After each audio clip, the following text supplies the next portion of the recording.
حيفا وياك طبعا. يلا. هناك عند هذا الأفق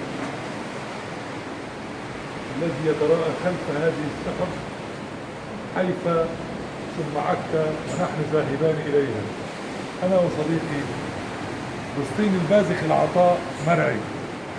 هناك حيث تطل الحمامات واليمامات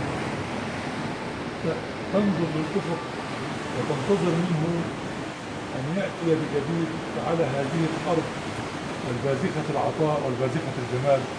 وهذا الجو الشبه أسطوري شيء يساوي العمر كله في هذه اللحظة التاريخية من رأس النافورة ومن مغارة رأس النافورة في الخلف حيث تطل بيروت الواقعة عند الأفق من الأفق الفلسطيني في الجهة الأخرى من المتوسط.